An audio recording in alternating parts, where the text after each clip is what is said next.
Twinkle, twinkle, little star, how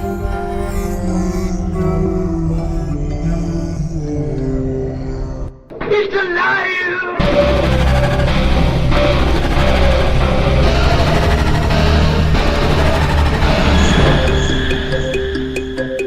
Welcome to where the weird ones are. Every time I speak, I want the truth to come out. Powerful figures in Hollywood as well as powerful politicians who are in fact not human. They're reptiles or they're lizards or perhaps extraterrestrials.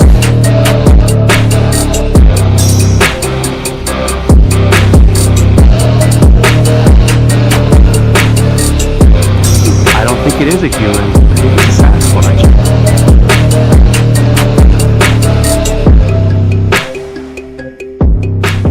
Go ahead and run. Run home and cry to mama.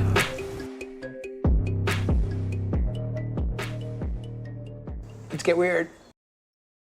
What's up, you fucking weirdos? Welcome to another episode of Where the Weird Ones Are.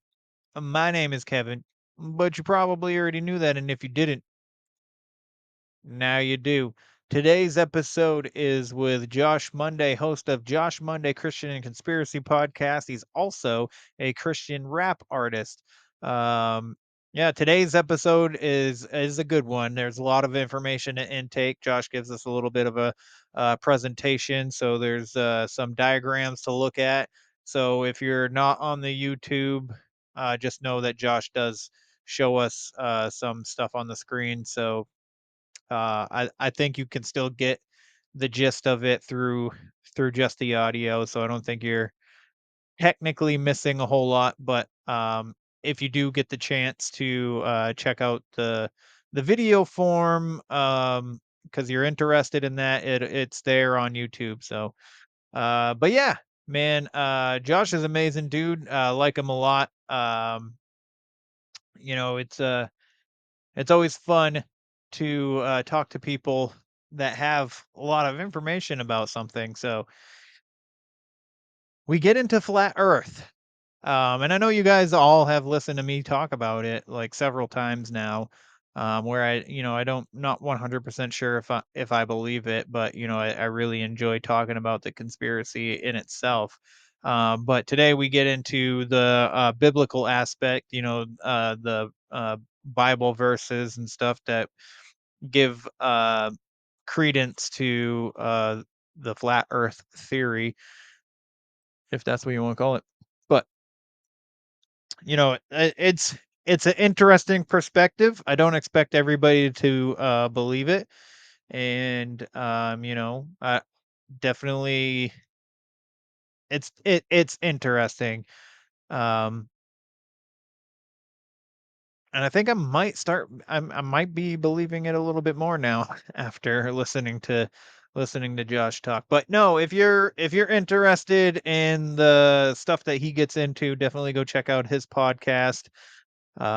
He's been doing it for a while now, longer than me, I believe. So yeah, definitely go check it out. Josh Monday, Christian and Conspiracy Podcast. Um, So yeah, he was also in the military, so thank him for his service. The last episode with Joe from Tales, Trails and Taverns, he's also a veteran, so thank him for his service as well.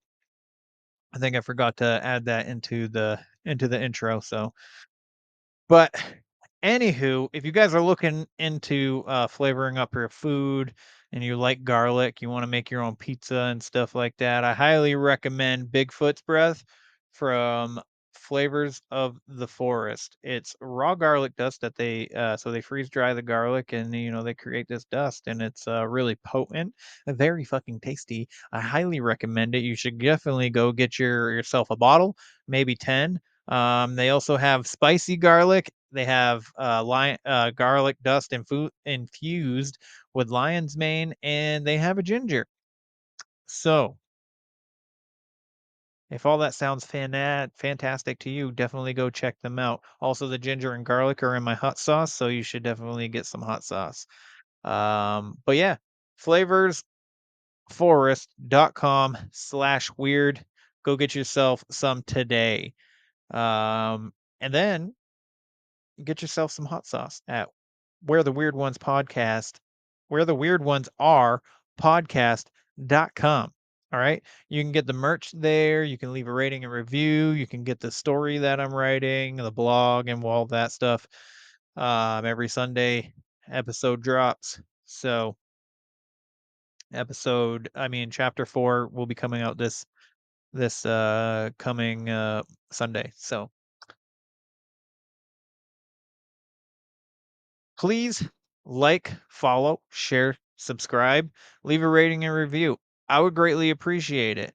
You can also leave a rating and review on the website, and you know, I would really like some more reviews. Don't have to. I'm just saying. I'm just speaking my mind out loud.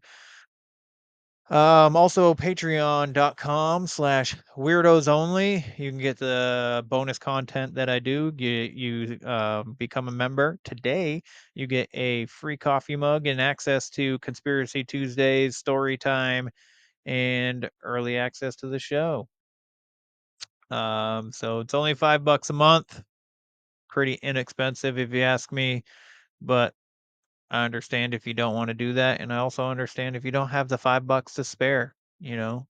I don't expect everybody or really anybody to join the Patreon, and the fact that people have means the world to me. So, and the fact that you're just here listening to the regular show is amazing. When I started this, I didn't expect anybody to listen at all. So the fact that that you're out there, uh, you know, it's it means a lot to me. It means a lot to me.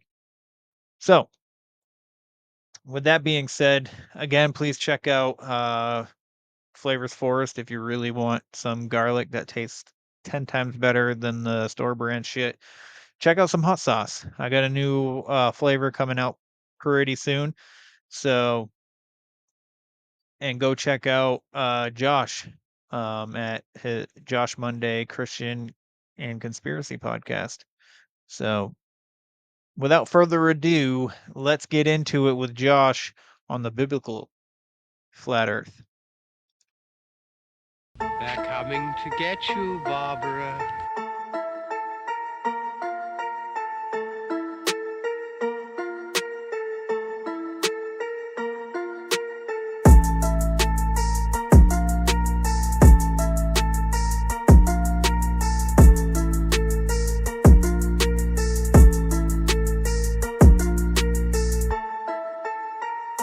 Let's get weird. Let's get weird. Let's get weird. Let's get weird. Weird. Get weird.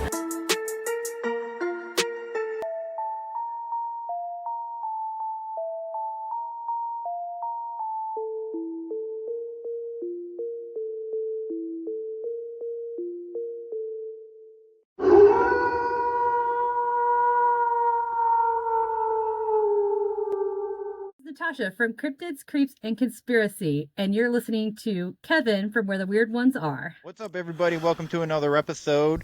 So happy to have you here. Today I have Josh Monday on, and I've been listening to his podcast, and like I was telling him before I started recording, I've heard high praises for him, so I had to have him on. We're going to get into some stuff here today. So, Josh, if you don't mind letting everybody that is not familiar with you and your podcast, let them know a little bit about you and where they can find you.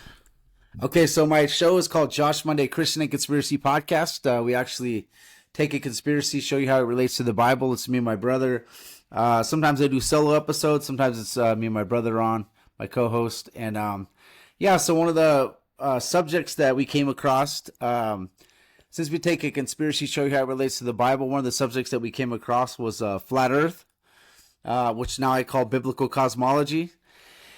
And it's something that relates the best, man. It's like one of the conspiracies out there that relates the best to the Bible. So I like to jump on shows and kind of show people how what the Bible says about geocentricity, in the Bible, and also flat Earth from like a biblical perspective. Nice. That's what I'll be doing for you today. And I've been looking forward to it, man, because I talk about flat Earth all the time. I haven't been 100% convinced yet to 100% believe it, but I love the conspiracies and everything around it. Like, it's my favorite subject to talk about. So I'm looking forward to digging into this. Yeah, it's definitely it's one of the ones that kind of grabbed me as well. So. So first off, a couple verses I like to go over, for as like a standard. First off, faith, it cometh by hearing. So it's Romans 10:17. So it says, so then faith cometh by hearing, and hearing by the word of God. So, what kind of faith is being produced? If you hear the word of God and you do not believe it, so if you're a Christian and you hear, Bible verses, then, it's gonna build faith, right? So I think it's a perfect one to kind of throw in there. Also, Hebrews 11:6 says, "But without faith, it is impossible to please Him," to please God, right? So, definitely that's something the devil's gonna attack, right? Because we're saved by grace through faith, right? So the devil's definitely gonna attack that. So him knowing that you build faith by hearing the word of God, he's gonna do his best to kind of step in and make it so that you don't believe the word of God, because he knows that faith cometh by hearing it, and then by hearing it, believing it, right? So that's kind of, I think, some of the reasons why people come in and tell you, well, the book of Genesis, it's an allegory, or, they kind of throw stuff into the allegorical section. And that kind of definitely disrupts your belief in the Bible, right? And the belief in what God did. So, and then we have Titus 1:2. It says that God cannot lie, right? So in Titus 1:2, it says, "In hope of eternal life, which God that cannot lie promised before the world began."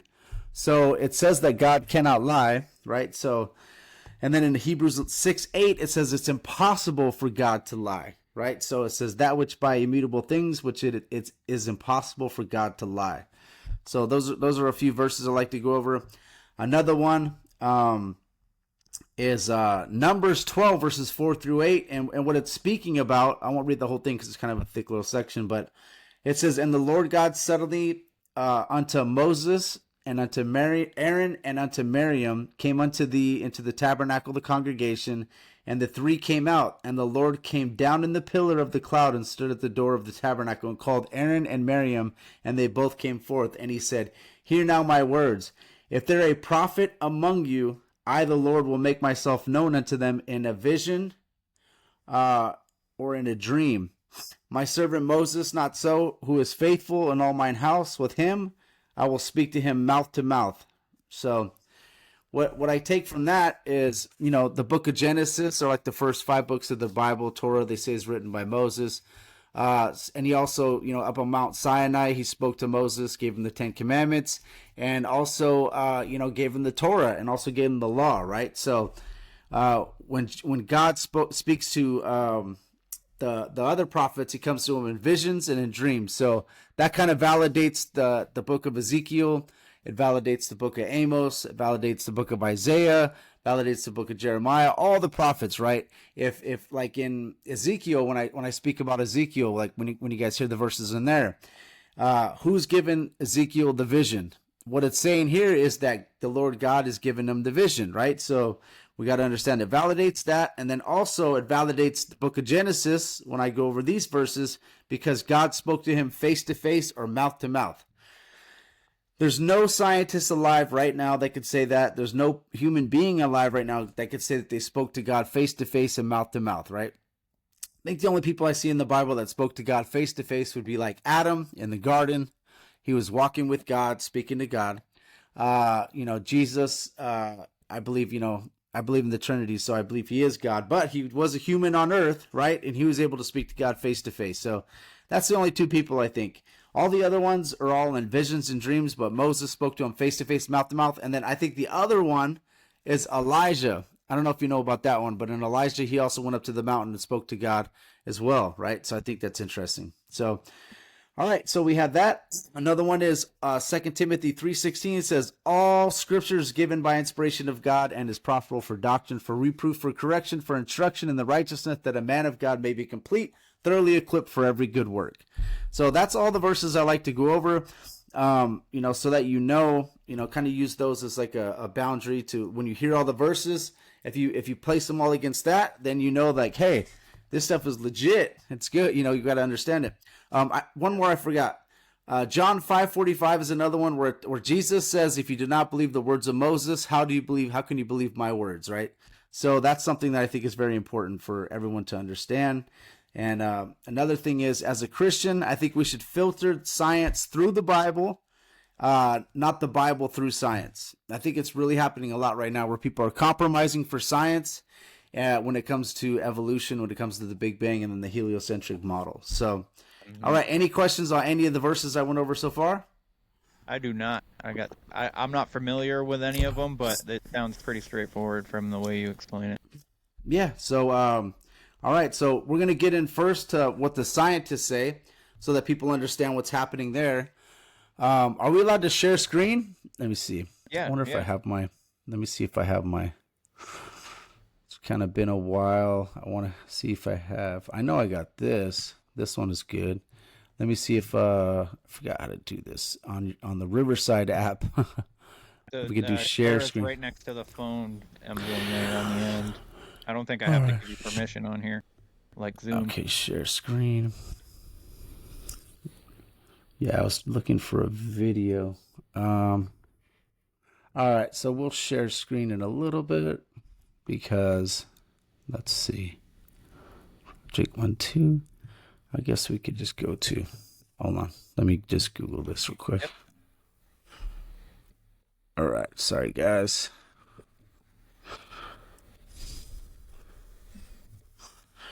Yeah, usually I have this thing kind of already pulled up, but I have one of the slides that I wanted to show you, and this one is sun.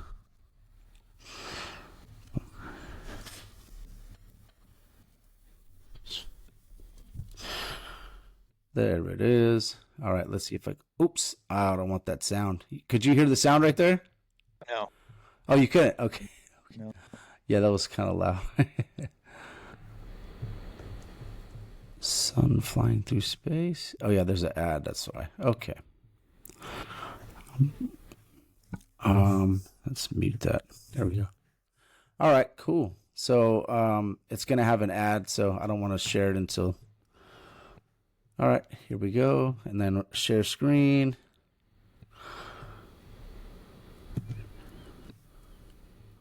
Yes, share. There we go. All right, you can see this? Yes, I can see it. Okay, perfect. So the Earth is at a 23.4 degree axis, spinning at 1,000 miles per hour at the equator, 1,040 miles per hour at the equator, and then it's rotating around or orbiting the sun at 66,600 miles an hour, right? So we have it looking kind of like this. Let's turn the sound off. We don't want that going. So it is, yeah. So planets rotating around the sun. So we got to understand. So the Earth is spinning at 1,040 miles an hour, and then also the sun is going to be moving. Besides this, okay, yeah. See, there we go. It's only boring, but also is incorrect. Okay, so now let's see if it'll show what I wanted to show.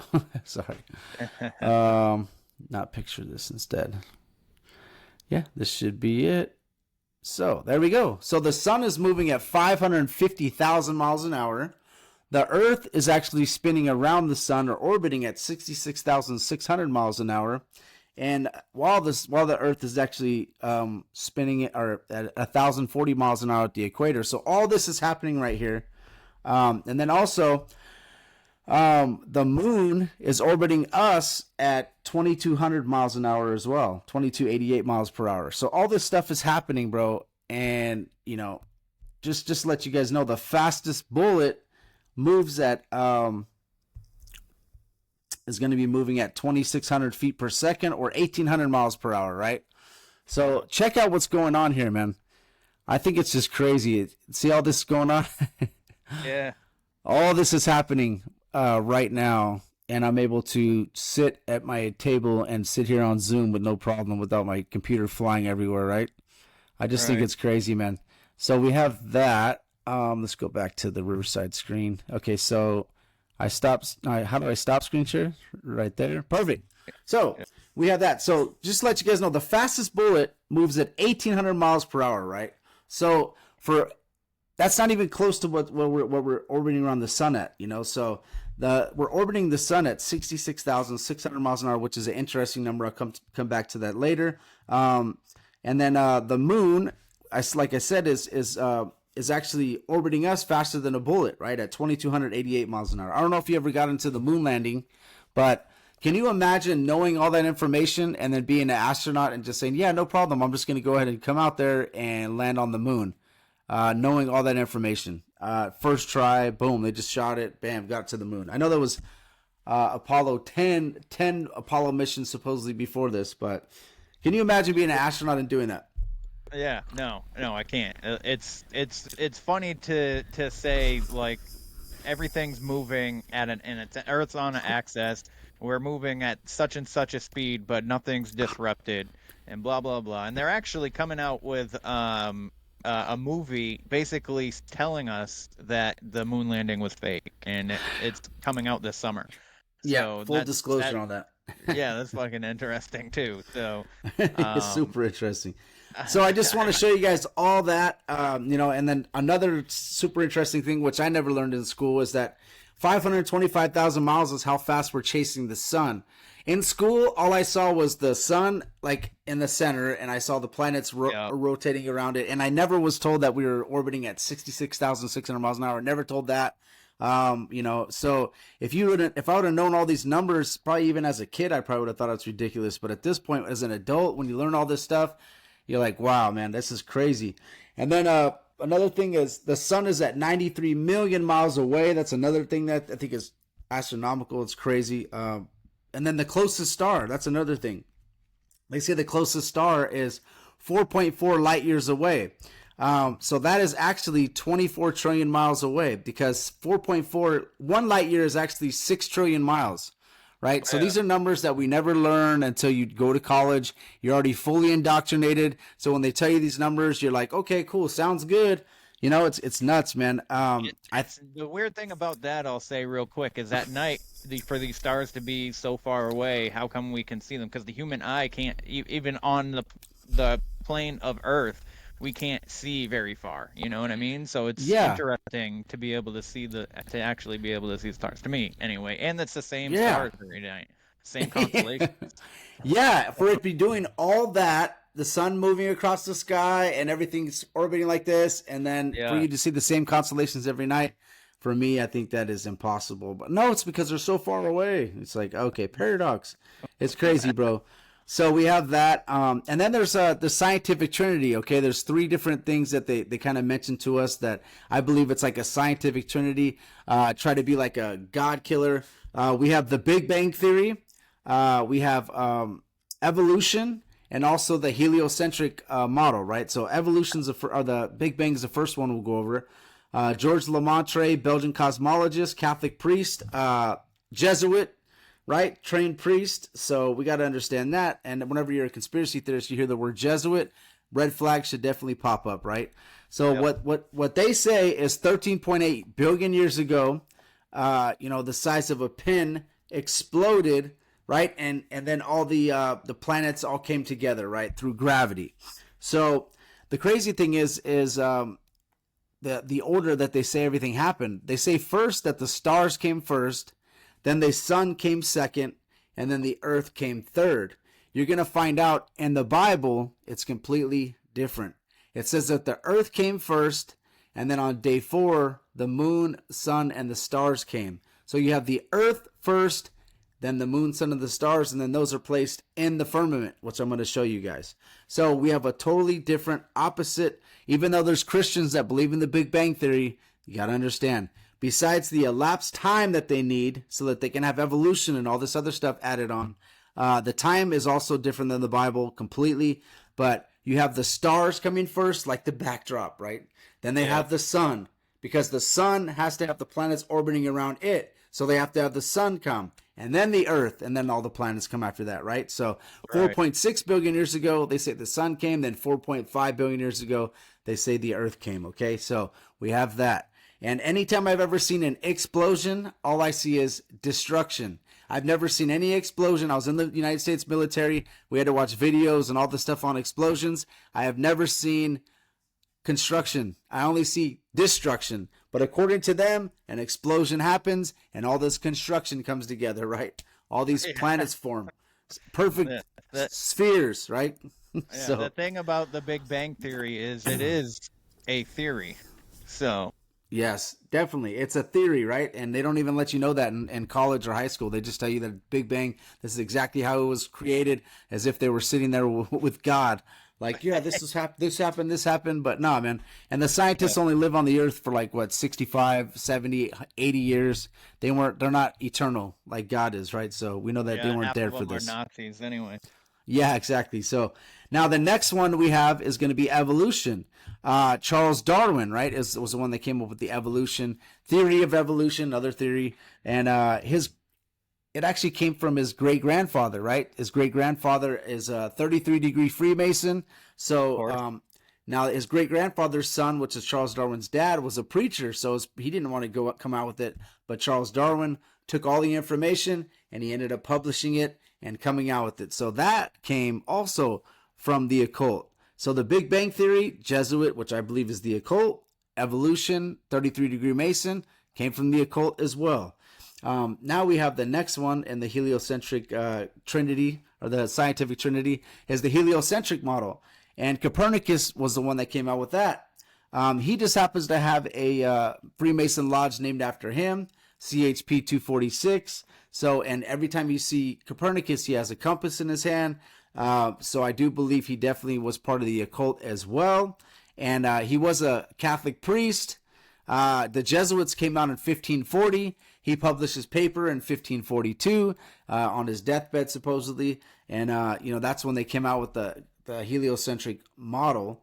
And Copernicus, in his writing, says this is all sun worship, to be honest, because if you think of what heliocentric even means, Helios is a sun god, centric means centered, so we have a sun god centered solar system. Sol is also a sun god system, right? So we have a sun god system there. It says, in the middle of all, it sits a sun enthroned in the most beautiful temple. Could we place this luminary in any better position from which he can illuminate the whole at once? He is rightly called the lamp, the mind, the ruler of the universe. So what I want to tell you guys is, first of all, in the Bible and Revelation, it talks about that Jesus is the lamp when the new heaven and the new earth comes, and he lights up the earth. So him being a priest saying this is blasphemy right there. Also, it's talking about the sun being enthroned in a temple. So that is sun worship, right, to the extreme. So this stuff is coming from pagan roots. Now, Isaac Newton, Kepler, all these guys have Freemason lodges named after them, because I believe they are pushing all the agenda that the Freemasons and all these, elite want pushed. That's why they have lodges named after them. And I do believe that they were Masons. Can I tell you for sure? I don't have documents or anything saying that 100% that they were Freemasons, but if you named lodges after them, they're either doing stuff for their agenda or they were all Masons, right? Absolutely. So, all right. So we have that. All right. So next we're going to, or do you have any questions on any of the stuff I went over? No, I'm good. All right. So I could share the screen. All right. Share the screen again. This one is going to be, it's this. Yep. Let's share. All right. Can you see this one? I sure can. All right, perfect. So so this is just the ancient Hebrew conception of the universe. Okay, so just want to show you guys that. Just want to show you this. So as I go over verses, I'm going to point with my mouse. Hopefully you guys can see my mouse moving around. And then so as I go over verses, I'll show you guys exactly what I'm talking about. So Now let's go over day 1. All right, it says, in the beginning, Elohim created the Shemayim and the Eret. Okay, so in the beginning, God created the heavens and the earth, or the heaven and the earth is what it says in the King James. So what is the heavens and the earth? So heaven would be, the first heaven would be where the moon, sun, and the stars are located, which would be here. The second heaven, which if you go to day 2, is actually called the firmament, right? If you go to Genesis 1:8, it says God called the firmament heaven. And then the third heaven, which would be where God's throne is located, is actually above the firmament. I'll go over verses for you to show you that. So that's what it says. It says, in the beginning, God created the heavens and the earth. Now, it says the earth was without form and void, and darkness was upon the face of the deep, which is called the Abuso. The Abuso is actually the great deep. And it says, and the Spirit of God moved over the face of the waters. So now you have day 2, God created the firmament, right? It said, if you look at the CJB, which is the complete Jewish Bible, it says, God said, let there be a dome in the middle of the water. Let it divide the water from the water. God made the dome and divided the water from under the dome and the water above the dome. And it was so. So, if you look at the King James, it says God called the firmament heaven, or the dome heaven. Okay, so we have the firmament here, and we have water above the firmament, right? And we have it separating the water from the water. We don't have the oceans yet on day 2. All we have is the firmament, the heaven, and God's throne. Okay, we don't have the earth yet. Okay, so day 3, it says the oceans and dry land, plants and vegetation were created. So now we have the continents, we have the oceans, and the dry land. So Sheol is in the earth. I believe the foundations of the earth were laid on day 1 when God said, now this is just my interpretation, okay, you guys can look it up, but when God said in the beginning, God created the heavens and the earth. Earth can be dirt, it can be continents, or it can mean the whole earth, right? I think in the beginning when God created the heavens and the earth, he laid the foundations of the earth, didn't have the continents yet. I think on day 3, that's when the oceans, dry land, plants, vegetation, and continents were formed. Now it wasn't until day 4 that God created the moon, the sun. It says the greater light to rule the day, lesser light to rule the night. So 2 great lights. And it says he created the moon, sun, and the stars also. And he placed them in the firmament. Like I believe it's under the firmament, inside the firmament.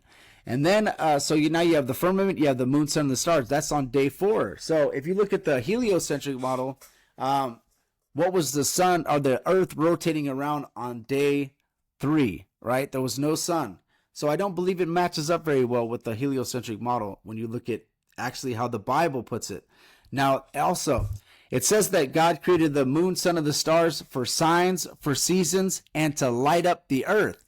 So on this model, this model, you have the earth here, the moon, sun, and the stars in the firmament, and it's lighting up the earth. It makes a lot of sense because all this stuff was created to light up the earth.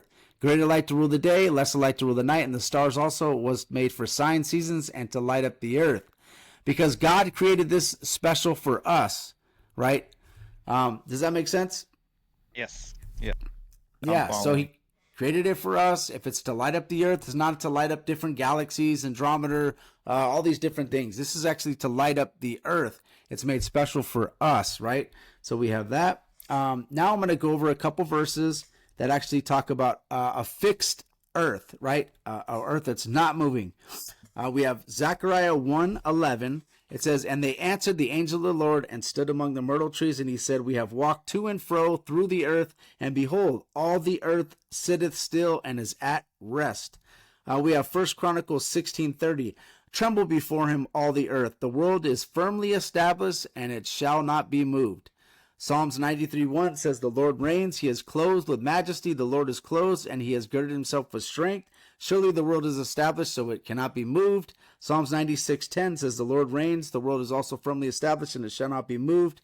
And then Psalms 104:5 says, you laid the foundations of the earth, so it should not be moved forever. Right? These are the foundations of the earth. So we have, in the Bible, so far, we have the earth being fixed and immovable, and we have the moon, sun, and the stars in the firmament, right?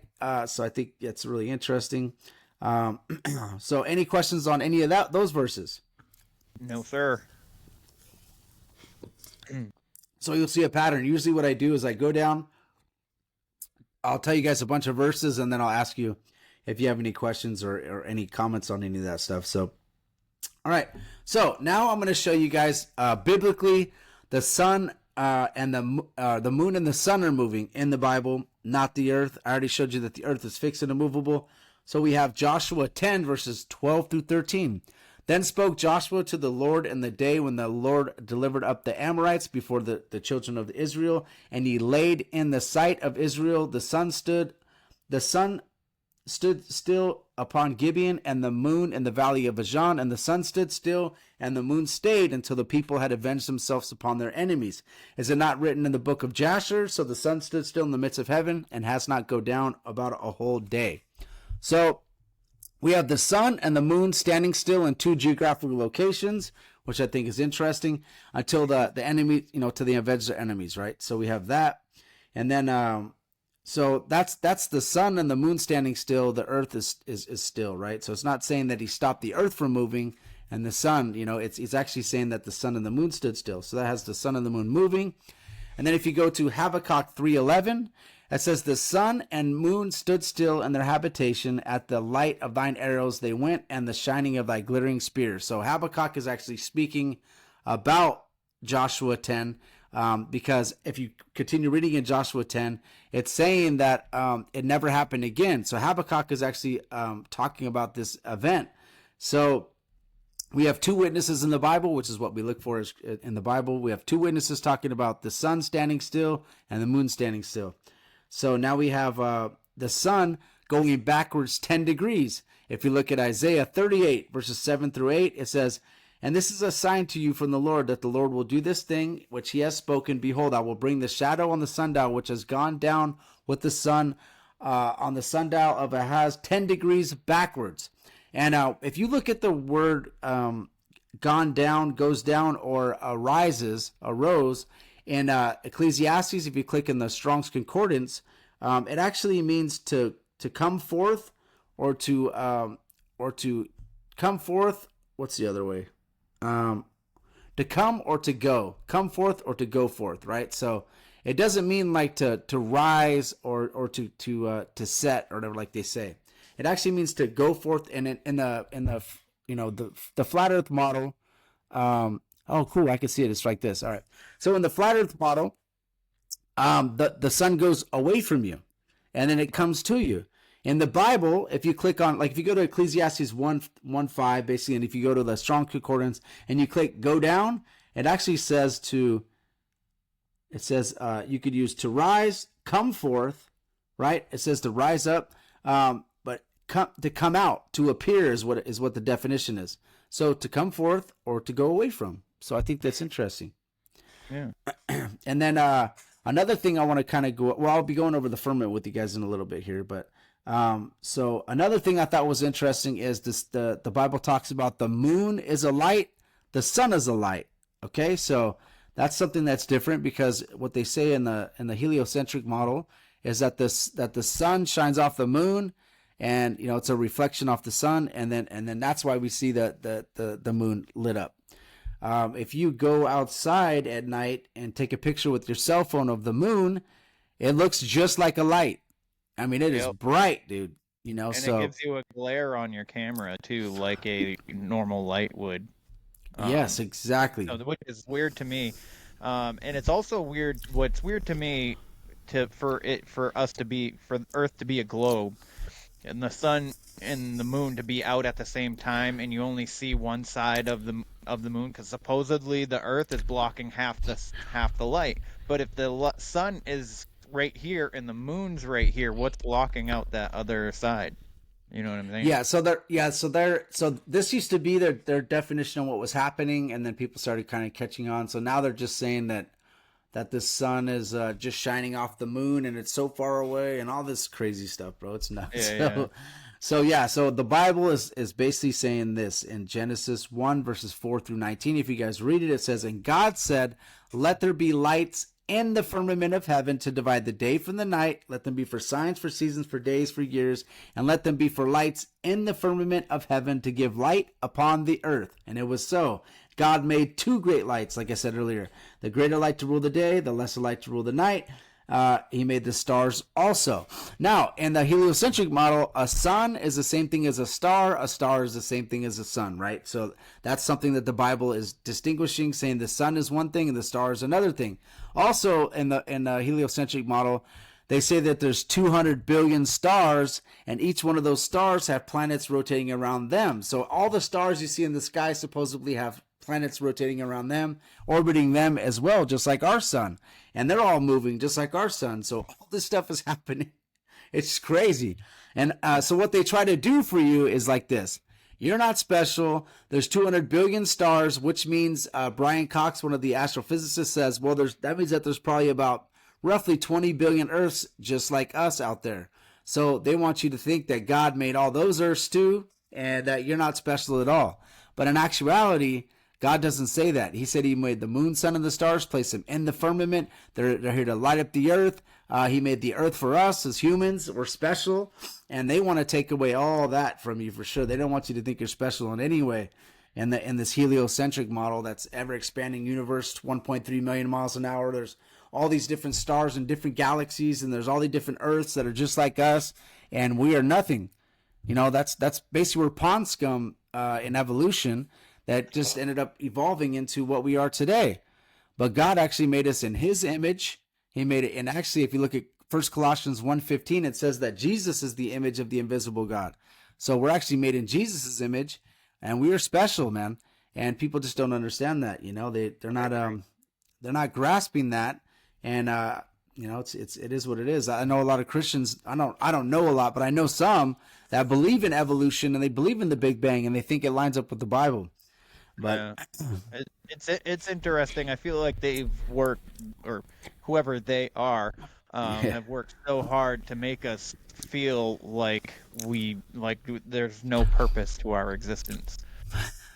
Yeah, exactly. They want to make us feel like that so that you know, we're not special, and they don't want us to believe in the Bible. Obviously, it's Satan's job to take away your faith, right? Because we're saved by grace through faith. So what you see is everything from when you're in kindergarten all the way to you're in college. It's block walls placed between you and the Bible. So by the time you know you're done with your partying stage and you're ready to read, you pick up the Bible and then you look at the book of Genesis. The first couple pages, you're already like, oh, this is not even lining up with, this is not even true. This has to be allegory. So if you continue reading, you're going to go and you're going to place it in an allegorical section. And then you're going to see stuff in, you know, that I'm going to be going over here that, you know, the moon being a light, sun being a light. Oh, that's not true. So this is scientifically not correct. It's inaccurate. I think it's going to be not accurate. So you're going to start losing what? Faith in the Bible, because faith comes by hearing the word of God, right? And that's something that the devil obviously wants. If you were the devil, are you going to teach a model like this in school that lines up exactly with the Bible so it makes the Bible true? Or were you going to make it totally opposite and inverted? Obviously, you're going to make it inverted and make it so that it's not true, right? For people. Absolutely. Absolutely. I think the most clever trick that the devil has done is make people think that he was God, you know? Of course. So that's what he is constantly trying to do, trying to make you think that there's, so like, I guess with like Christians that go along with like the evolution thing and the Big Bang Theory, like, I feel like, I don't know, I might be way off base with this, but I feel like maybe certain attributes of the Bible, not the actual Bible, but maybe some like other forms of religion have been kind of like infiltrated by, you know, Satan or the devil, and has made them believe what they're following is correct because he's pretending to be God. He's not God, and he can't create, he can only destroy. There you go. He can only destroy, he can only lie. And Isaiah 14, it actually talks about he wants to sit on the mountain congregation and be like the Most High. That's like one of his plans, right? I will. There's a 5 I wills. So he wants to be like the Most High. What is the best way to be like the Most High? Well, it's to create all these gods. Actually, you know what? If you go back to the Bible, like the Tower of Babel, when that happened, actually it says that God split, in the Deuteronomy, it says that God split to 70 nations and he gave them gods for them to follow, which if you look at in the New Testament, Paul calls these idols or these gods demons or fallen angels. So what we have is the 70 nations got split. God said, all right, if you want to worship other gods, I'll give you other gods. And that's what he gave them. So I believe that the devil, I think some of the temptation that he gave these fallen angels is like, hey, we could be like God. So we'll be like the Apollos. We'll be like the, Mars, Saturn, all these different Greek gods, Roman gods. I believe that that's the roles that they play interchangeably. And that's what the devil is. He's being like the Most High. He's being worshipped, Baal, all these different gods. And, and they're getting glory and all this stuff, man. And God, it's just crazy, man. But just like you said, dude, he's trying to be in the role of God, but he cannot create. He can only lie and destroy and tempt, right? And if you're saved, like in the book of Job, if you look at that, he has to ask permission for him to tempt you. If you're not saved, you don't have to ask permission. He's just going to be able to tempt you, right? So, all right. So we have that. So now, next, since we already talked about the moon, sun, and the stars being in the firmament, we talked about the moon and the sun moving, we talked about the earth staying still. Let's talk about the actual firmament. That's something that definitely separates us from the heliocentric model. The biblical text is the firmament. I already told you guys in the CJB, the Complete Jewish Bible, where they try to stay to the Hebrew as much as possible. They call it a dome. Right? I think that's really interesting. That definitely separates us from the heliocentric model. If you look up the word in the Hebrew, it's rakia, right? So it actually says extended surface, and then in parentheses, solid.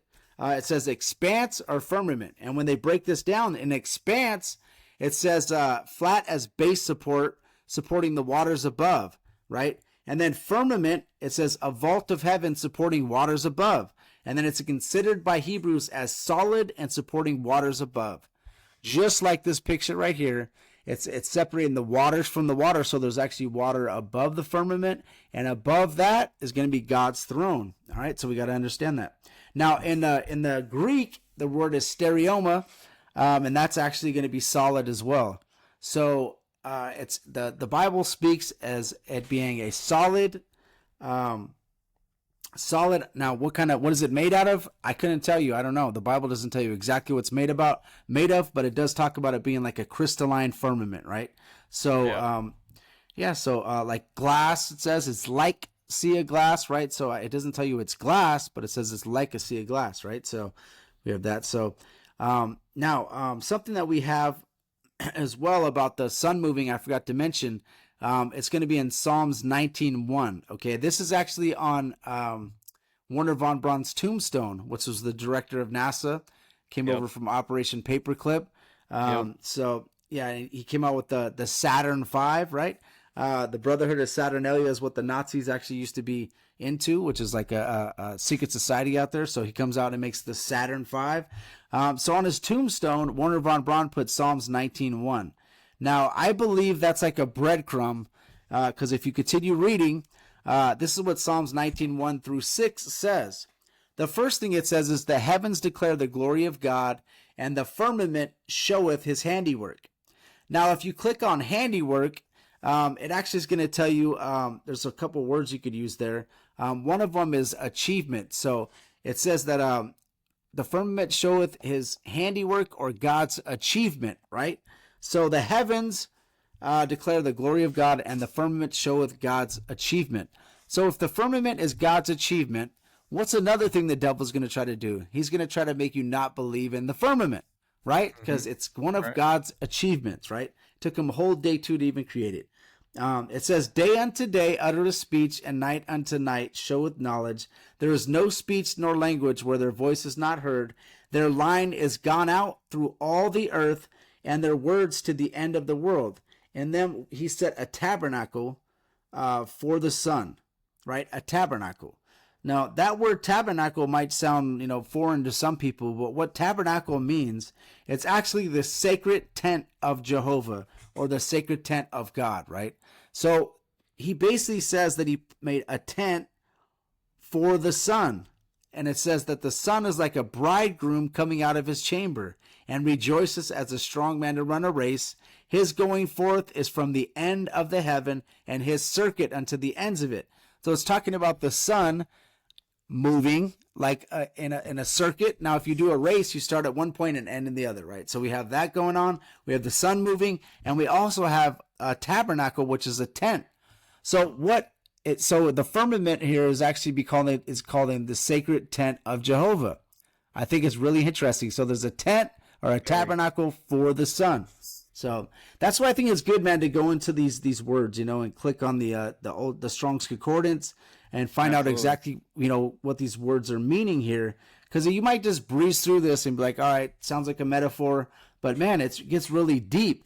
Now, if you go to Andrew Hoy, some of his work, he took all the parts. He's actually an engineer, structural engineer. Took all the parts and he built the tabernacle. And instead of it being like a tent that everybody builds, it's actually shaped like a dome, the tabernacle. So he actually he took all. See, if you build it like a regular tent, you have to take some of the parts away or add some of the parts. But he took all the parts and he made the shape. And this guy's not a flat earther. He just built the tabernacle and and ended up being a dome shaped. So I think that's interesting when he calls the tabernacle for the Son, which is the sacred tent of Jehovah, the tabernacle, which I believe is the firmament. Yeah. So what do you think the firmament is solid? Like we can't get past it? Okay, because that's kind of what I think, and I think that's why first of all, I think that's why the moon landing's fake. Second of all, I think that's what happened to the Challenger. Back in the 80s, I think it was, where it exploded. I think it hit the firmament and exploded. And I don't think the people that were on it were actually on it. That's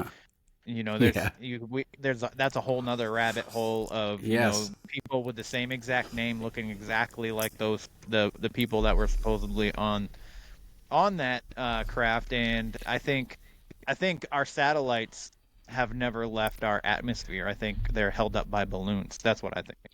Yeah, held up by balloons, and there's no problem with satellites on a flat Earth if they just go up there, like you said, helium balloons. All their math is all geocentric anyways. It's not like heliocentric math where they have to have these things. They say they're basically orbiting us at 17,500 miles an hour. All these different crazy speeds, bro. I mean, come on, dude. You're going to send that stuff up there like that? And also, here's the thing. If you were God and your throne was above the firmament, what are you going to do?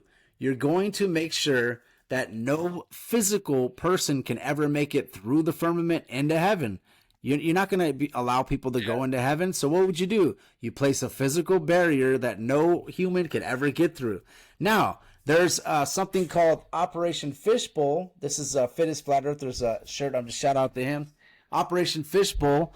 That's something that people need to look into, right? So this is one of the reasons why I think it's solid. So Operation Fishbowl, it was 1962. They were shooting nukes into the sky, and they were exploding from like atmosphere to atmosphere. You're seeing these explosions. So they shoot a nuke into the sky, and I believe they were hitting the firmament, and it was actually Thor missile, all these different Greek god names for all the missiles they were shooting up there. So it's really funny. Boom, exploding into the firmament, I believe, right? Yeah. Now, one of the reasons for that is not just to try to explode the firmament. I think they knew they can't get through. I think they knew it's impenetrable. But what I think they're trying to do is find out how high it is. Because if they're going to actually shoot nukes or missiles from Germany over to America over to whatever, Russia, you need to know how high this thing is, because if you start shooting a nuke up or a missile up, it's going to explode in the firmament. So they need to know how high it is. Also for NASA purposes, when NASA shoots a rocket up and you always see it arc like this and end up going, oh, well, they have to find out the arc of the Earth and all this crazy stuff. It always arcs up like this and never hits. Now, there was a few, I think, that maybe did hit, like you said, the Challenger, and, that one probably hit the firmament, however, whatever it might have hit. But I think really, think about it logistically. if you have a firmament up there and you're a government and you know it's there, you need to make sure that you know how high it is, right, at certain points. Because so I think Operation Fishbowl, which if you look at it's the bigger operation, what's called Operation Dominique, and Dominique means belonging to the Lord, and then Fishbowl, and then Chama, it was Dominique Chama. That's the original one. It means shell. So it's like a fixed shell belonging to the Lord. Even if you look at Operation Fishbowl, what does a fishbowl look like? Well, there's flat land down here, and there's a fishbowl with a circle right here. You know what I mean? So they're trying to blow a hole in it, and they're using Thor's hammer to try to blow a hole in it. So it's always flipping up the Most High, bro, at all times. So just definitely look into that. That's why I think it's solid. And also, even the Tower of Babel, they're trying to build the tower up, just like NASA tries to do, and using all these different Greek gods, trying to get up there, and they're trying to kill God, is what they say. They're trying to get through the firmament and kill the God. That's what they were trying to do. That's what the whole thing that they were trying to do was to try to build a tower into heaven, and Nimrod wanted to go up there and try to kill God with his bow. That's what he said. And that's why God took all the languages, split them into different, 70 different nations and all that stuff. That all happened because of that, right? So it's really interesting, man. And also, you have a spirit when you die. That's what happens, a spirit. So you can't physically get through the firmament, but when you become spirit, you could go to heaven, or when you become spirit, you go to the earth. If you look up Luke 16, it talks about the rich man, poor man, right? You have Lazarus as the poor man, and then the rich man they don't name, but it talks about the angels come immediately when you die, and they take you to where you're supposed to go. Before Jesus died on the cross, you go down to Sheol, and there's a split. There's paradise on one side, and then what we would call hell on the other side, right? So it's very interesting, man. But the angels come and get you right away. They take you into the earth. Now, the furthest we've ever been able to dug down also is 8 miles, if you look it up. So we've been able to get down 8 miles, right? So at 8 miles, the furthest we've ever been to get down, and I think that in the earth is Sheol, like the Bible talks about, right? But just know that when you pass away, you're going to be taken up to heaven, absent from the body, present with the Lord, or you're going to get taken into the earth, depending on what you do. And if you look at Luke 16, it talks about his feet are burning. He's able to taste, touch. You have all 5 senses. So it's not going to be, a party like the Satanists say. You're going to be partying down there, smoking meth, doing drugs, hooking up with women. Doesn't seem like that at all when the poor man went into Sheol. And that's Jesus talking, telling you exactly what happens, right? So understand that. So I just want you guys to know that. So your spirit, it can go through the firmament, go to heaven, or your spirit could go down into Sheol, one of the two, right? So just like when you were a child, I don't know if you remember, but where'd you think heaven was located? The sky. Up. Where do you think hell was located? Down. Yeah. That's without even reading any scripture at all. But when you read the scriptures, it talks about going down into the underworld. Jesus descended into the earth and then ascended to heaven, which is going up. Now, if you think about this in a terms of the heliocentric model, and we're spinning and orbiting, which way would be up? We wouldn't even know, bro. It's spinning around the sun, and it's spinning at 1,000 miles an hour. So for Jesus to ascend up to heaven, you don't know. Maybe he might be ascending down to space instead of going. So he had to wait for that perfect opportunity for it to be spinning and facing up. In the heliocentric model, there's no up, down. You don't even know where anything's at. But when it comes to this model, where God's throne is above the firmament and Jesus ascending up, it's pretty easy. You just go up. There's also a few other people. Elijah, it says that he went up to heaven. Enoch, it says he went up to heaven. Right? Even Paul, when it talks about him going to the third heaven, it says that he went up to heaven. Very easy on this model. But when you talk about a heliocentric model, dude, we don't even know where heaven is located on that. Who knows? You can ask somebody that believes in it, where's heaven located? Oh, it's in another dimension. Where's hell located? Oh, it's in another dimension. Okay, give me the Hebrew word for dimension. They have no word. So it's just creating something because of all the scientific indoctrination that you've been through, Yeah, I agree. All right, so now let's get into Amos 9:6. This one is really interesting. It says, the one who builds his upper chambers in the heavens, which is talking about God, and this is upper chambers in the heavens, and has founded his vaulted dome over the earth. He calls for the waters of the sea and pours them out on the face of the earth. The Lord is his name. So Amos 9:6 is an interesting verse. If you go to the King James, it's going to say troops. But I like the way that they interpreted this here. It says vaulted dome.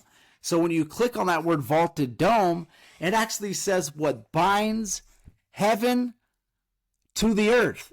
A vaulted dome. It makes perfect sense when you see this model right here.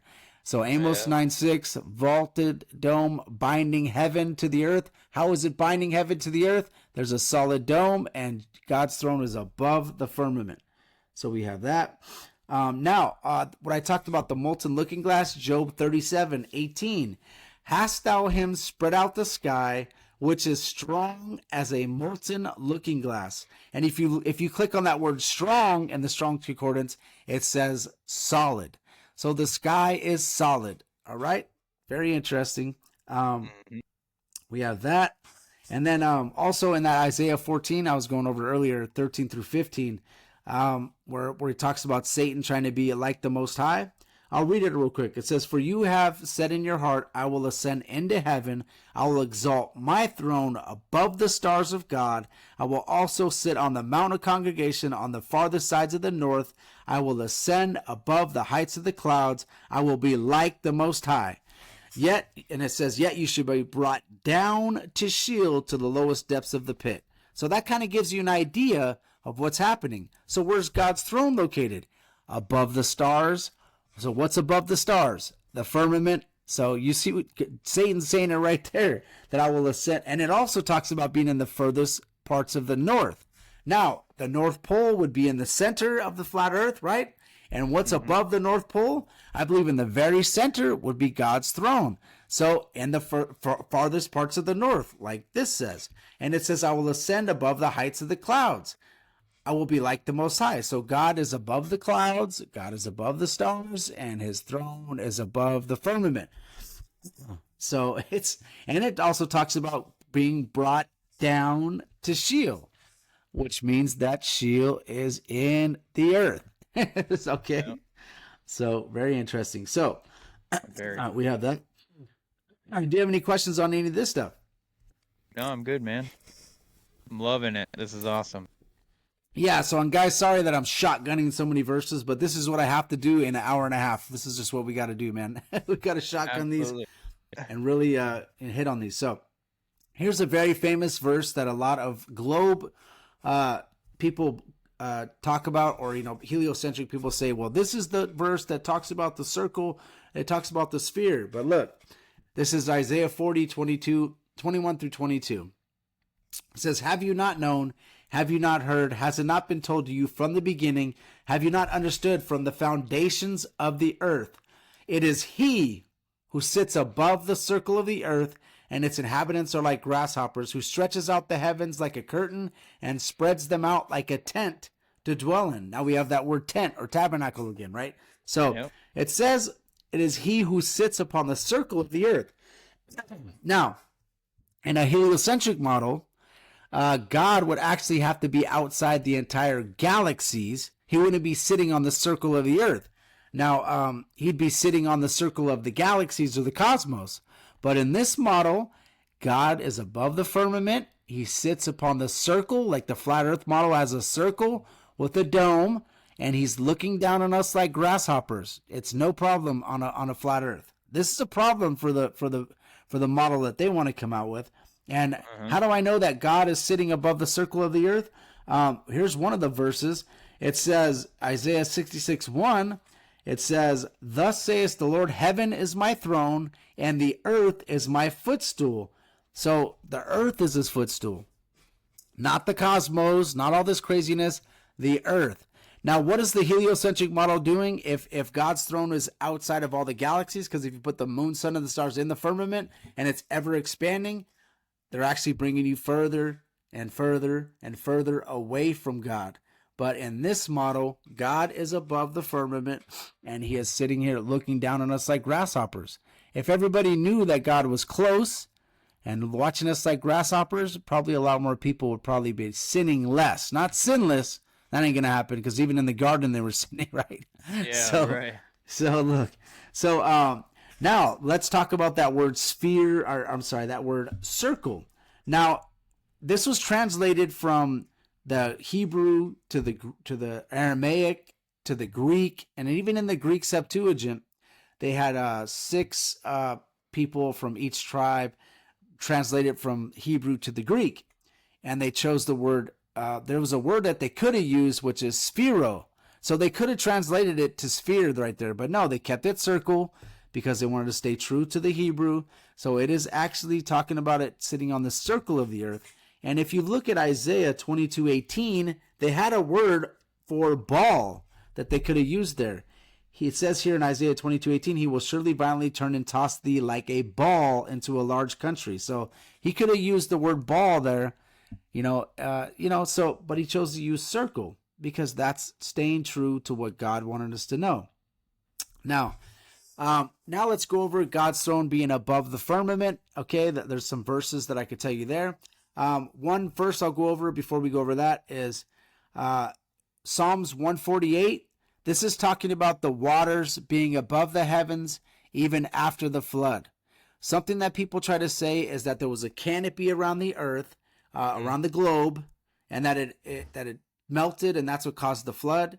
And that was the so-called firmament, they said, a canopy. But in Psalms 148, 1 through 4, it says, praise ye the Lord from the heavens, praise him in the heights, praise ye him and his angels, praise ye him all his hosts, praise ye him the sun and moon, praise ye him the stars of light, praise him the heavens of heavens, and ye waters that be above the heavens.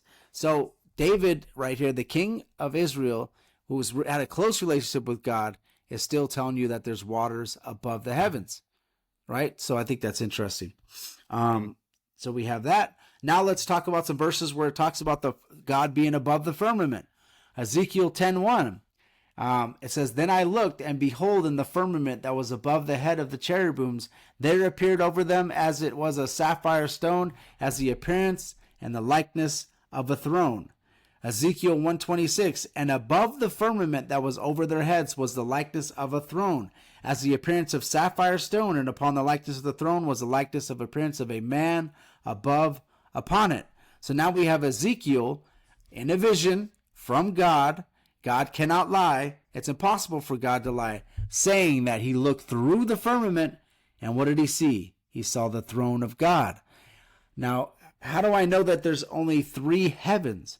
Well, I know that because if you go to, I think it's 2 Corinthians 12, verses 2 through 4, Paul says, I once knew a man above 14 years ago, whether in the body I cannot tell, whether out of the body I cannot tell, God knoweth, such one caught up to the 3rd heaven.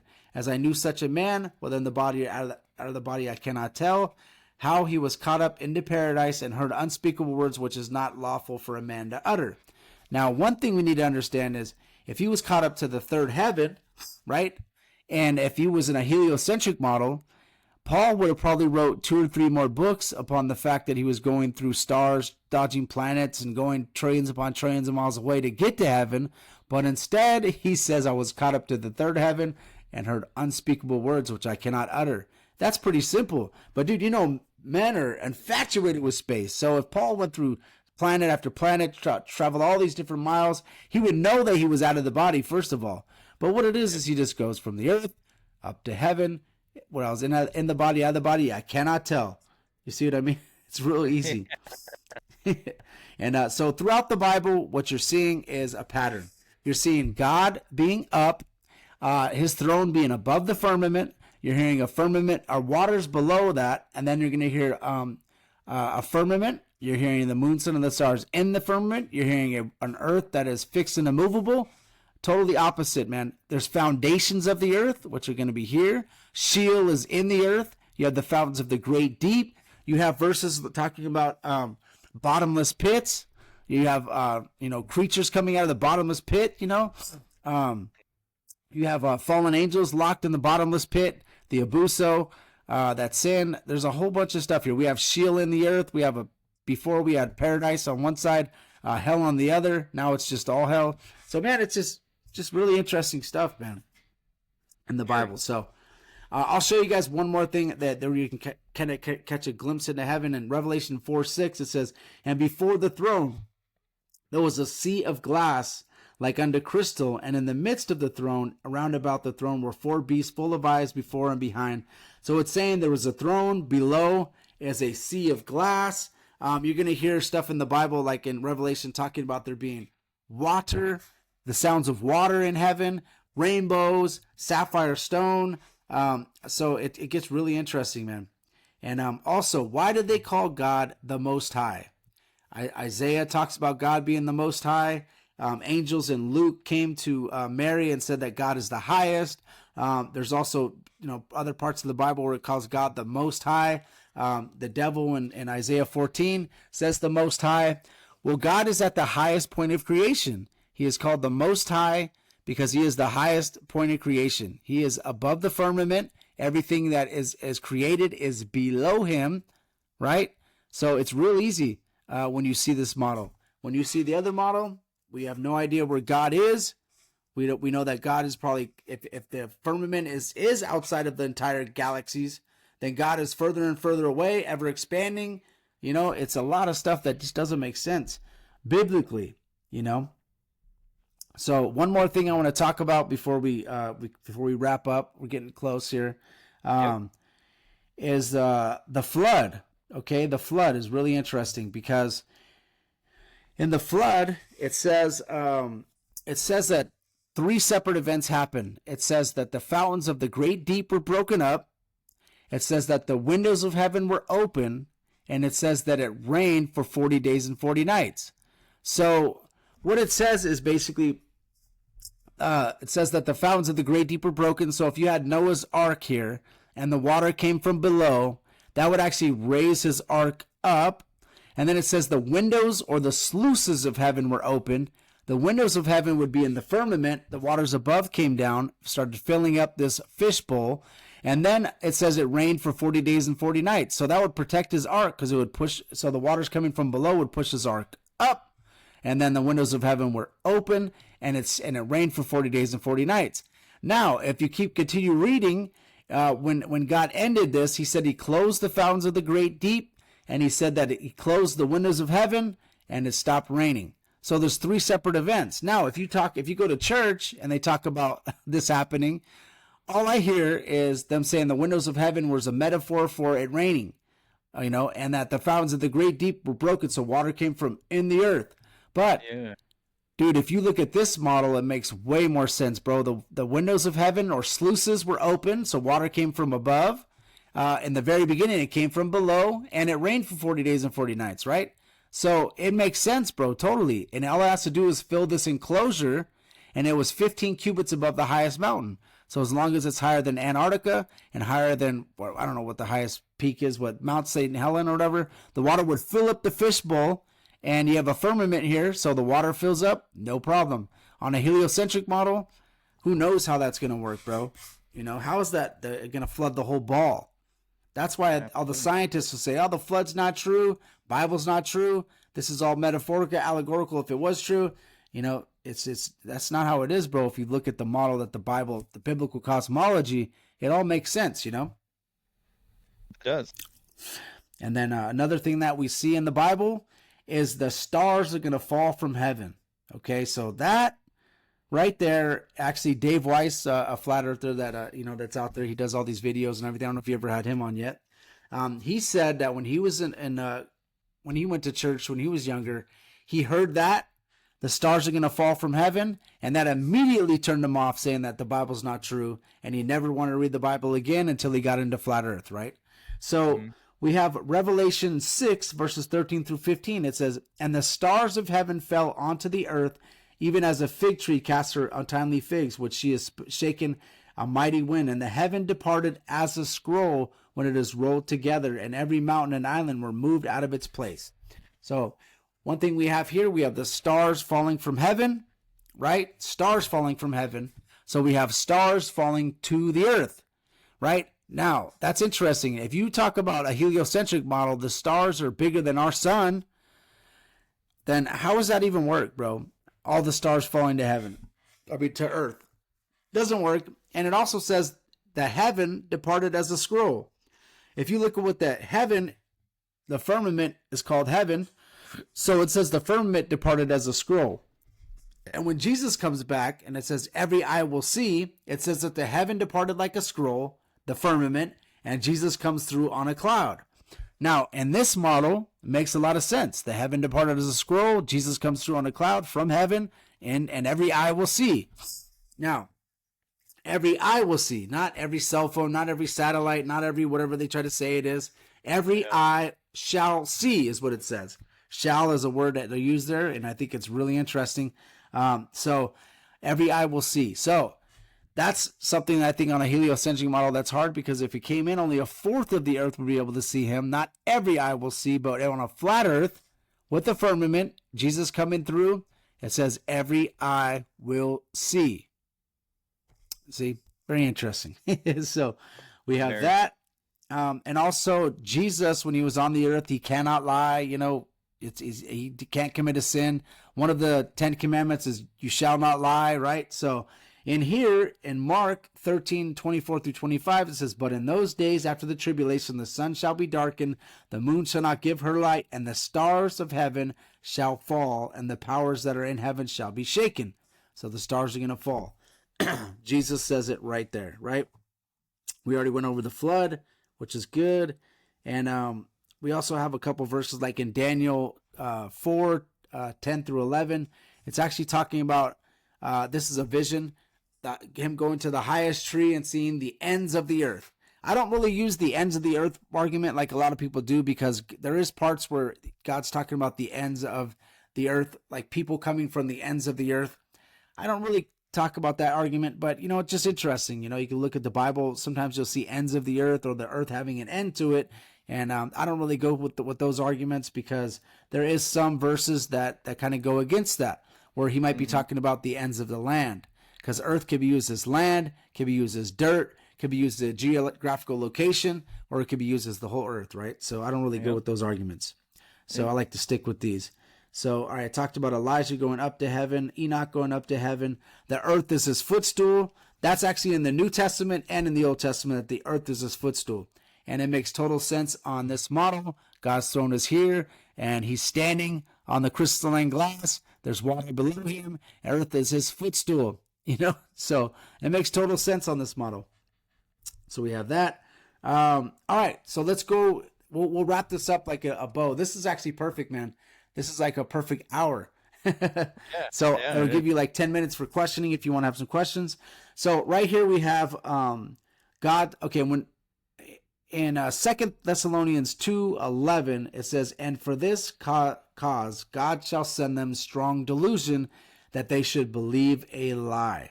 So I don't know if the globe is a strong delusion. I don't know if the heliocentric model is a strong delusion. I don't know if the scientific trinity is a strong delusion. But who knows if God sent it and they believed the lie? Who knows? But, you know, there's definitely a lot of deceptions in the end times.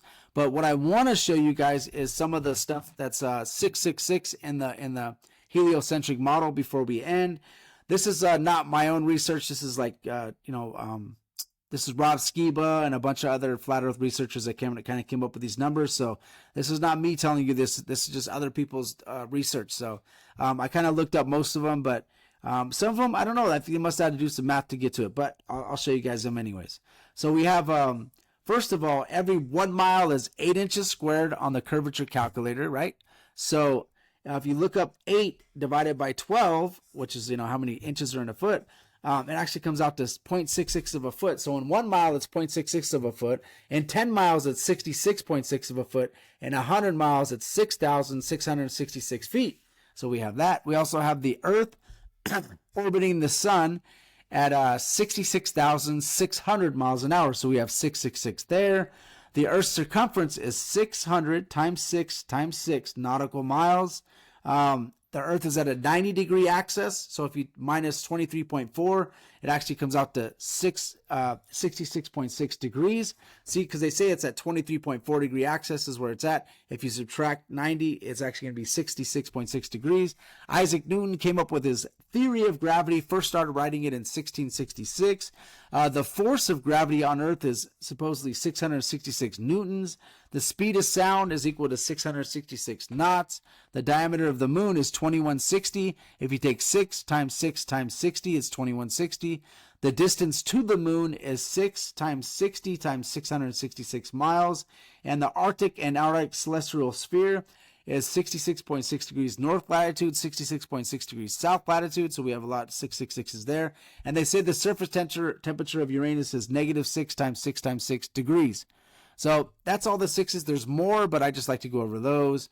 So that's a whole bunch of sixes there, which is the mark of the beast, the devil's number. It's a number in the Bible that you look up. It's definitely not God's number, right? It says it's the number of man, but they're just basically throwing the middle finger to God.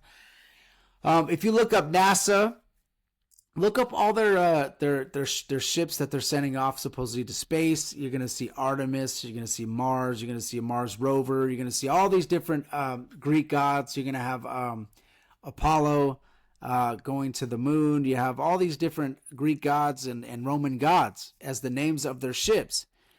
And also, if you look up NASA in the Hebrew, go to I think it's Genesis 3:15 when Satan beguiled Eve.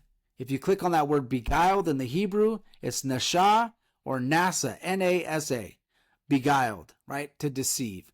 Planets in the Bible, they're called wandering stars in the Greek. If you look up that word, it's planet and planetos, and that word is to deceive. Now, that word beguiled is to deceive. It's what Satan did to Eve.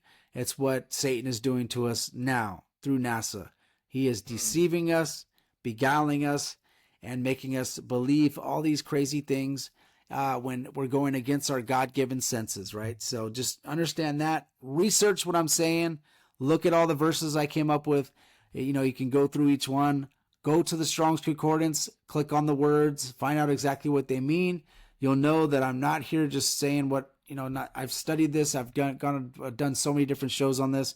I actually debate people. If somebody asks you that they want to debate me, give them my email. I will debate biblical cosmology all day long, every day, whenever they want to do that. Or if they just want to they have any questions or they need prayer, they can also, you can send them my email. The last thing I like to go over is Genesis 2 verses 1 through 4. It says, "Thus the heavens and the earth, all the hosts of them were finished. And on the seventh day, God ended his work and which he had done. He rested on the seventh day from his work which he had done. Then God blessed the seventh day and sanctified it, because it is he rested from all his work which God had created and made." This is the history of the heavens and the earth when they were created in the day that the Lord God made the earth and the heavens. So you don't need to go to a scientific book. You don't need to go to Neil deGrasse Tyson. You don't need to go to Brian Cox or astrophysicist or Copernicus or any of these people to find out how the heavens and the earth were made. It says it right here, and it actually is 7 days, 6 days. Seventh day he rested. It actually says all the hosts of heaven are finished. So God says it's finished. If you go to the book of Revelation, in the end, God creates a new heaven and a new earth. And what happens? Okay, why would God have to create a new heaven and a new earth if it's not connected? Right? This is why. Because he has to create a new heaven and a new earth is because they're connected by a firmament. If you look at the new heaven and new earth, there's no more firmament. God actually comes down and he's walking amongst us in Revelation. And there's no more sun either. He said there's no need for a sun because Jesus, the lamp, is the light of this world. And it actually says that Jesus will light up the world. We don't need the sun anymore. So, and look it all up, man. Basically, we end up going from Adam and Eve in the garden where God is walking with man and walking amongst us. And then what happens? Sin comes, separates us from God. Right? So now we have to go through all this stuff. And then in the end, those who make it and that believe will end up on a new heaven and a new earth with God walking amongst us. So we got to understand. So we ended up back at the garden. That's what the beautiful story of the Bible is. Read it, get into it. There's so much amazing stuff in the Bible that you guys got to understand. But all this is to basically lead you closer to God. This is what the whole thing is, to show you that you're literally closer to God, and also to get you to believe the word of God over any man. It says, let God be true, every man a liar. Understand that. God was there when he created the heavens and the earth. Jesus was there when he created the heavens and the earth. It says it in Colossians 1:15. He is the image of the invisible God, the firstborn of all creation. For by him all things were created that are in heaven, that are on earth, visible and invisible, whether thrones, dominions, principalities, or powers. All things were created through him and for him. And before all things, him all things consist. So it's talking about Jesus was there during the creation, in the very beginning. So thank you for allowing me to give your audience this presentation. Do you have any questions, bro, that you want to kind of go over? Anything that you had throughout the whole presentation I had? I don't have any questions about the presentation, but if anybody listening does have any questions, feel free to reach out to Josh. You can find him on Instagram, and I'll give him a chance to let you know where you can find him and all that in a minute. But one question that I do have that doesn't pertain to the flat Earth model, but I wanted to because the 666 has always been associated with the devil, right? And I've always known that my entire life, but I wanted to. I don't understand where it comes from, like why it's that specific number. So I was curious if you had any insight on that. Well, it actually says it's the number of the beast in the book of Revelation. Okay. So 7 is the number of completion. 6 is the number of man, right? So what it is, it's the mark of the beast. The number is 666. So it's basically in Revelation, it says that number. So it's a famous number, right? So basically they're going to use that number to basically flip off the Most High. It's the mark of the beast, the number of the beast, right? So that's why they're going to use that number. That's why even the devil has that word beguiled for NASA. Like, I mean, it all connects. It all interconnects.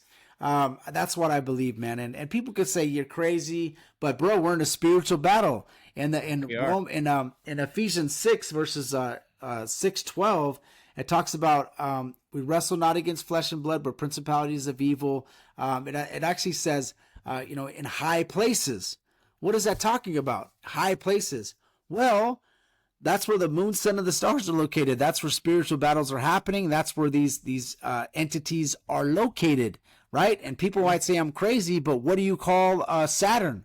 What do you call Mars? What do you call Jupiter? What are those? Are those the name of the planets, or are those actually Greek gods? Yeah, that's what those are. The Greek gods that you're calling them, right? And then also another thing in the Bible, I talked to you about, the planets are called wandering stars. Anybody out there that wants to try to debate whether the Earth is a planet, why don't you guys look up and see if the Bible ever says that the Earth is a wandering star? Never says that. But the planets in Greek are wandering stars. So they're moving different than the stars in the sky, which we notice. So the Bible is just amazing, bro. And so that's where that comes from. It's basically the book of Revelation, the mark of the beast. You will bow down to either the Antichrist, which is in place of Christ, or you will bow down to God. One of the two. And if you bow down to the Antichrist, then and you get the mark of the beast, it says you will be erased out of the book of life. There's no redemption. And it also says that if you don't bow down to the Antichrist, then you're going to have your head cut off. So really interesting, man. Revelation's interesting. You guys should definitely read that. I would say just to get into the Bible, man, it's amazing, man. And if you're into the flat earth, and what I try to tell people is, worship the creator, not the created. What happens a lot, it actually says it in the Bible not to do, is it says in the book of Deuteronomy, it says, take heed, this is in Deuteronomy 4:19, lest you lift up your eyes to heaven, when you see the sun, the moon, the stars, all the host of heaven, you feel driven to worship them and serve them, which the Lord your God has given to all the peoples under the whole heaven as a heritage. So we tend to look up to the moon, sun, and the stars and want to worship them, or we want to worship the flat earth. But listen, guys, we want to worship the creator, the one that created it. So it's good to go over all this stuff, and I like to go over the biblical perspective of cosmology, but we need to realize that there's a creator that created all this stuff, and we need to worship him. And I see a lot of the people that are in flat earth community, that's all they talk about is flat earth, flat earth, flat earth, right? And they're not actually talking about the one that created it. So I think it's very important for us to understand that, and also understand that we are special and God loves us. He created it for us. And if you do believe, and we're saved by grace through faith, right? So if you have faith in Jesus Christ that he died on the cross, rose again after 3 days, once you have faith in that, then understand that you're going to be walking amongst God in the end, in Revelation, right? We're going to be walking with God, and Jesus will be the lamp of this world. No more moon, sun, and the stars to try to worship. It's going to be different.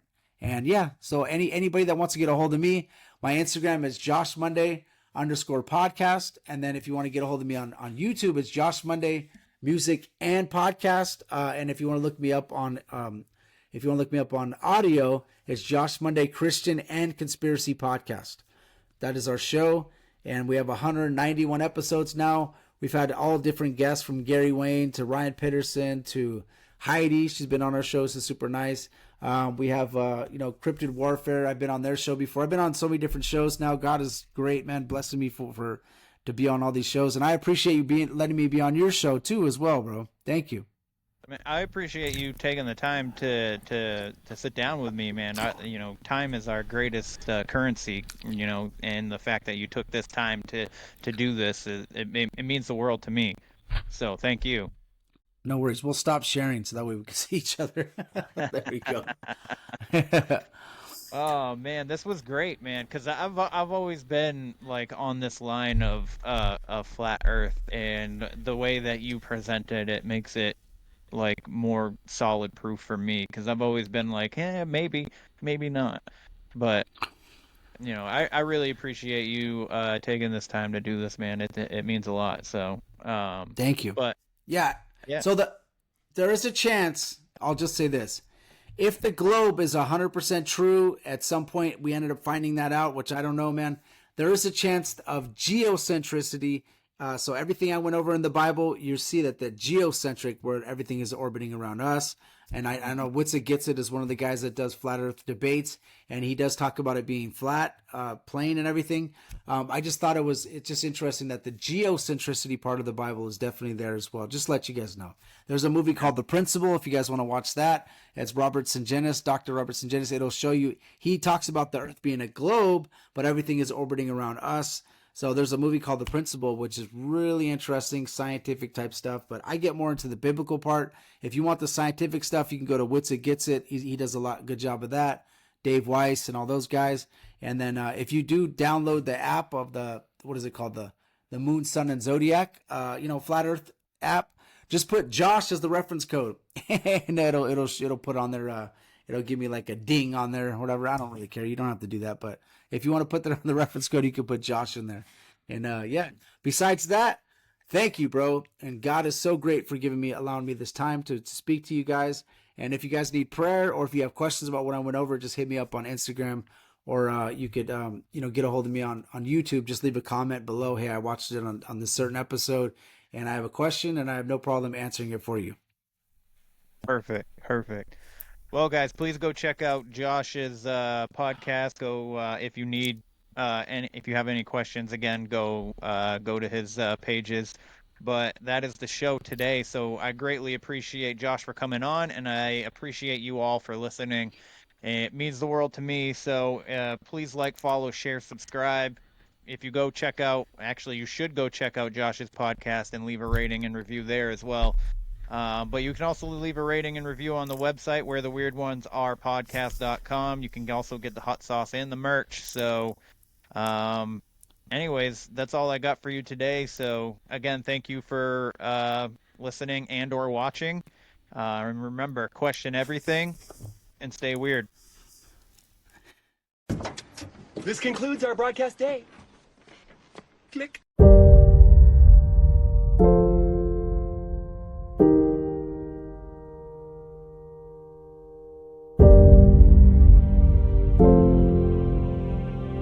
in the end, none of us have very long on this earth. Life is fleeting. And if you're ever distressed, cast your eyes to the summer sky, when the stars are strung across the velvety night, and when a shooting star streaks through the blackness, turning night into day. Make a wish.